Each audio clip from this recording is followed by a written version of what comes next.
Hi everyone, welcome back to Simon Says, the place where we call it as we see it. For those who've been subscribing to this channel, thank you so much. I cannot thank each and every one of you. This channel is growing exponentially, and this is all because of you, each and every person. My name is Tavata Simon. Today we are diving deep into the Zimbabwe's new cabinet appointments by ED. But before we get started, don't forget to hit that like. I'm waiting. Subscribe. You haven't done it.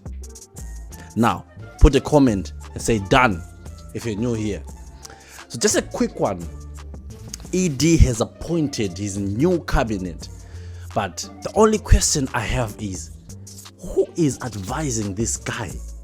And is he seriously telling us this is the best he can do? So let's go through some of them. And some we're going to delve into their portfolios, but then some we're just going to ignore because they're really not important. So the first one is the Minister of Finance, the recycled one, Prof. Mthuli Ncube. He's not new to the team. This is clearly an indication that we still have 5 more years of what we saw in the past 5 years, and poverty is going nowhere. So Prof. Ncube holds a PhD in economics. He specialized in mathematical finances.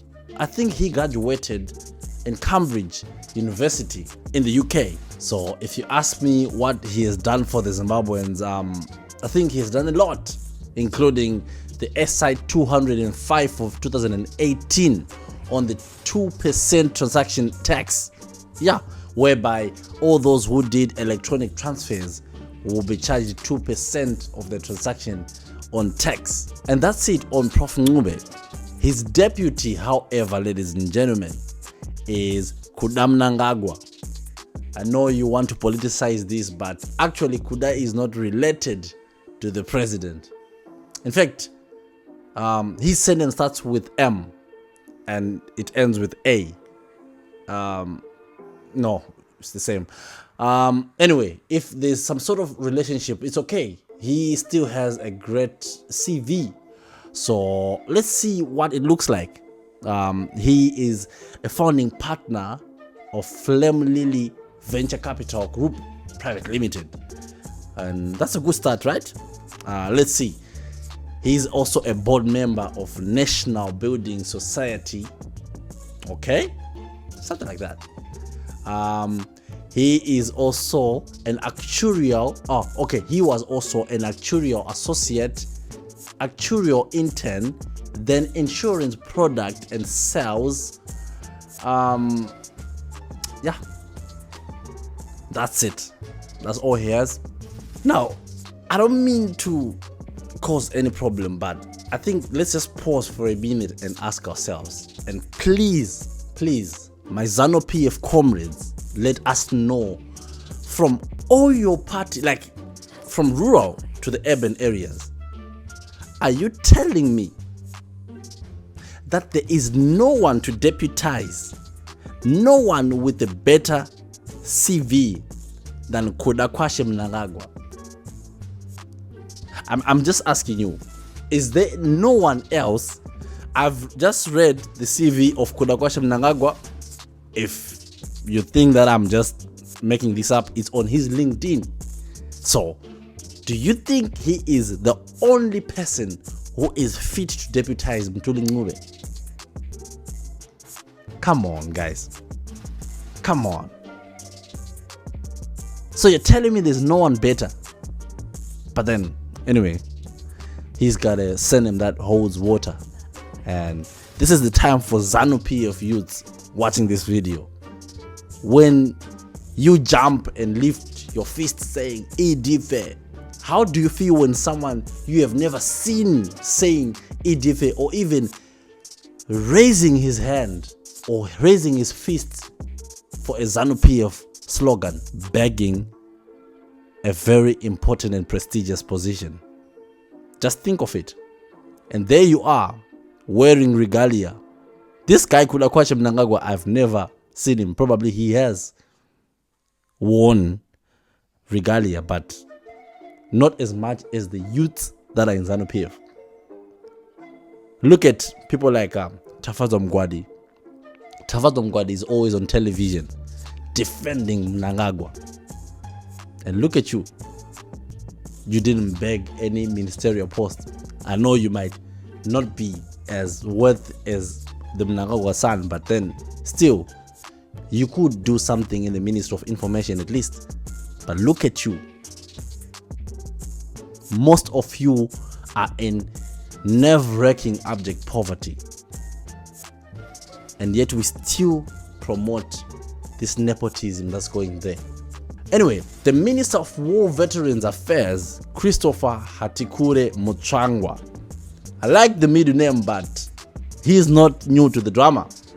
He has been vocal in the realms of power. Good English that is backed by a feisty attitude, but here's his profile. He's a politician, obviously, diplomat, businessman, a veteran of the Rhodesian Bush Wars. And Mchangwa served in the government of independent Zimbabwe. And the Zanu PF party also has given him a number of roles.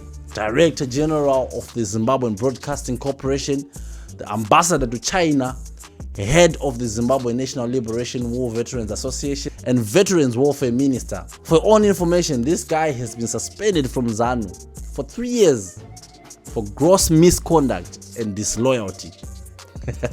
He was also feigning factionalism in the party. He has been accused of being a key figure in the 2017 Zimbabwean coup d'etat. Quite a blunt and vocal man, this one. Then the next one is the Minister of Youth Empowerment Development, Tinoma Chakaire, promoted from Deputy Minister. Wow. But how about if we go into the other information of Tino? He owns Tinmark Investment, which transports passengers and goods. He was also head of logistics for the Command Agriculture. Machakaire also owns a farm. He's married. Tino Machakaire did his primary and secondary school in Mashonaland province. And he has nice cars. And that's it. That's for his information. That's what he has achieved. No PhDs. Nothing like that. And now next we go to Kirsty Coventry, the swimmer who has made it to the top. She's a 5-time Olympian. She has nothing else to her name except being a white lady in a black-dominated cabinet. And she doesn't even deserve to be the head mistress of a rural school. Mind you, she's just a being that is just there for the face. Oh, we're tolerant to the white people. The Minister of Environment is Mangaliso Ndlovu. He was the Minister of Industry, Commerce and Enterprise Development after the 2008 election. And now he becomes the Minister of Environment. We also have Minister of Tourism, Barbara Rodzi. She's been promoted from being a Deputy Minister of Environment, and now she's in tourism.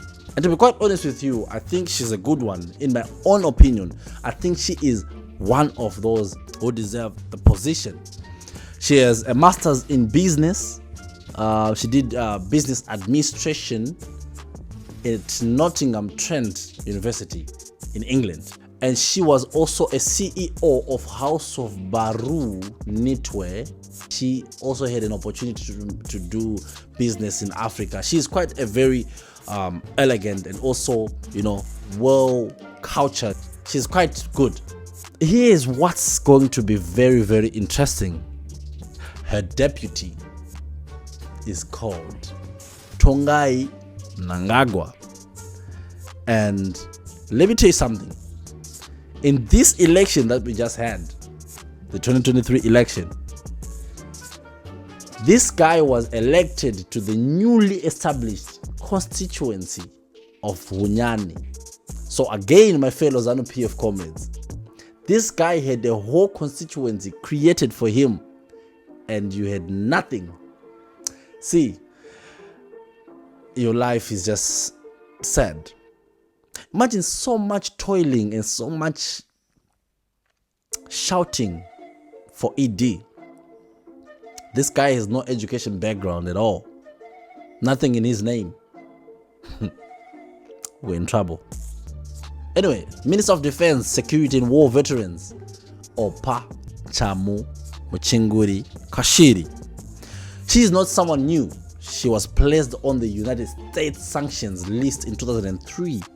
In 2020, she claimed that COVID-19 pandemic was God's punishment on the countries like USA, etc. that suffocated Zimbabwe with sanctions. Do you know the song by Simon Chimbetu called Opa? Yeah, you know what I mean. Minister of Women's Affairs, Monica Mutsvangwa. Remember the lady that went on South African television and mumbled, "Wow, she's the one." She has a degree in marketing, City University in New York, in the United States of America, in 1990. She has a master's degree in business administration in USA again. See, these guys love the US. I just wonder why they feel so threatened by those who want to, go for solutions in the US as well. We all go to the US at the end of the day. Anyways, I think I've just said a lot of these people in their profiles. Let me now name them and just leave it for the analysis at the end of the video. Minister of Foreign Affairs and International Trade, Frederick Shava. Minister of Home Affairs, Kazembe, Mr. Double. Minister of Justice, Legal and Parliamentary Affairs, Ziambi. It's quite funny, right? Kazembe, Ziambi. Minister of Information, Jenfan Muswere. Minister of ICT, Tatena Mavetera. Minister of Mines, Soda Jemu. I thought this guy was he not in energy? Soda. He was in energy, I think. I'm not sure. Minister of Higher and Tertiary Science and Technology Development, Professor Amon Murira. This guy does not leave this ministry. Minister of Primary and Secondary Education, T. Moyo. Minister of Public Service, July Moyo. Minister of Industry and Commerce, Dr. Stembi Sonyoni. Minister of Transport and Infrastructural Development, Felix Mona. Minister of Energy and Power Development, Edgar Moyo. Minister of Skills Audit and Development, Prof. Paul Mavima. Honestly, what kind of a ministry is this? Minister of Skills Audit and Development. Taxpayers' money. Anyway, guys, let's talk about this uncomfortable truth. The lack of hope in this cabinet. It is time for the youth to consider their options. As we wrap it up, it's either you engage in the country's politics and just challenge the status quo, or if you are not as strong as others are, maybe it's time for you to think of settling in another country. It's a choice. Many of people who have left the country thought this is just the best option there is. Sadly, this is where we are. So for those who have been commenting, thank you so much. It shows that we have a common problem and a common ground. And in a few days, I have something very important and very interesting that's coming through. So please subscribe. And thanks for joining us today on Simon Says. Until next time, keep asking questions, keep seeking answers, and keep speaking out now. Let's hear your thoughts and comments in the discussion below.